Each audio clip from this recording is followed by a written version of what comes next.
ಪಾಕ್ ಪರವಾಗಿ ಘೋಷಣೆ ಕೂಗಿದ ಮೂವರು ಅರೆಸ್ಟ್ ಆಗಿರುವ ಬಗ್ಗೆ ನನಗೆ ಮಾಹಿತಿ ಇಲ್ಲ ಅಂತ ರಾಜ್ಯ ಗೃಹ ಸಚಿವರು ಹೇಳಿಕೆ ಕೊಟ್ಟಿದ್ದಾರೆ.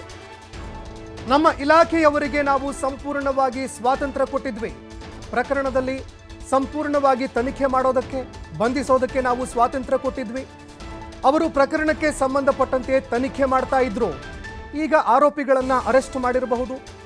ತುಮಕೂರಿನಲ್ಲಿ ಗೃಹ ಸಚಿವ ಡಾಕ್ಟರ್ ಜಿ ಪರಮೇಶ್ವರ್ ಹೇಳಿಕೆ ಕೊಟ್ಟಿದ್ದಾರೆ. ಅರೆಸ್ಟ್ ಆಗಿದ್ರೆ ಅದನ್ನ ಪರಿಶೀಲನೆ ಮಾಡಿ ನಿಮಗೂ ಕೂಡ ಹೇಳ್ತೀನಿ. ಯಾರ್ಯಾರು ಅರೆಸ್ಟ್ ಆಗಿದ್ದಾರೆ, ಹಿನ್ನೆಲೆ ಏನು, ಯಾವ ಕಾರಣಕ್ಕಾಗಿ ಕೂಗಿದ್ರು, ಇದಕ್ಕೆಲ್ಲ ಸಂಬಂಧಪಟ್ಟಂತೆ ಮಾಹಿತಿ ಪಡೆದುಕೊಂಡು ನಿಮಗೂ ಕೂಡ ಹೇಳ್ತೀನಿ. ಅಂತಿಮವಾಗಿ ರಿಪೋರ್ಟ್ ಬಂದಿದೆಯಾ ಎಂಬುದನ್ನ ಕೂಡ ನೋಡ್ತೀನಿ ಅಂತ ಡಾಕ್ಟರ್ ಜಿ ಪರಮೇಶ್ವರ್ ಹೇಳಿಕೆ ಕೊಟ್ಟಿದ್ದಾರೆ.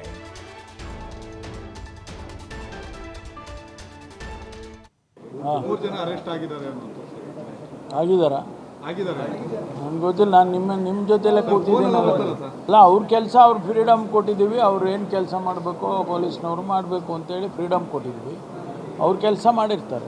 ಸರ್, ಈಗ ಅರೆಸ್ಟ್ ಆಗಿರುವಂಥದ್ದು ವೆರಿಫೈ ಮಾಡ್ತೀನಿ. ಸರ್ಕಾರದ ಬದ್ಧತೆ ಅಲ್ವಾ ಸರ್? ಹೌದ್ರಿ, ಅದನ್ನೇ ವೆರಿಫೈ ಮಾಡ್ತೀನಿ. ನಾನು ಹೋಮ್ ಮಿನಿಸ್ಟರ್ ಆಗಿ ನಾನು ಸುಮ್ಮನೆ ಹೆಂಗೆ ಅಂದ್ರೆ ಹಂಗೆ ಹೇಳೋಕ್ಕಾಗಲ್ಲ. ಅರೆಸ್ಟ್ ಮಾಡಿದರೆ ಅವ್ರ ಕೆಲಸ ಅವ್ರು ಮಾಡಿರ್ತಾರೆ. ನಾವು ಅವ್ರಿಗೆ ಫ್ರೀಡಮ್ ಕೊಟ್ಟಿದ್ದೀವಿ ಪೊಲೀಸ್ನವ್ರಿಗೆ. ಮಾಡಿದರೆ ನಾನು ವೆರಿಫೈ ಮಾಡ್ಕೊಂಡು ನಿಮ್ಗೆ ಹೇಳ್ತೇನೆ. ನಾನು ಈಗ ಬೆಂಗಳೂರಿಗೆ ಹೋಗ್ತೀನಿ.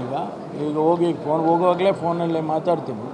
ಒಂದು ವೇಳೆ ಅದು ಇದು ಆಯಿತು ಅಂತಂದರೆ ಮಾಡಿದ್ದಾರೆ ಅಂದರೆ ಕನ್ಫರ್ಮ್ ಆದರೆ ಅದನ್ನು ಕನ್ಫರ್ಮ್ ನಾನು ಮಾಡ್ತೀನಿ. ನಾನು ಹೆಂಗೆ ಮುಚ್ಚಿಡೋಕ್ಕಾಗುತ್ತೆ?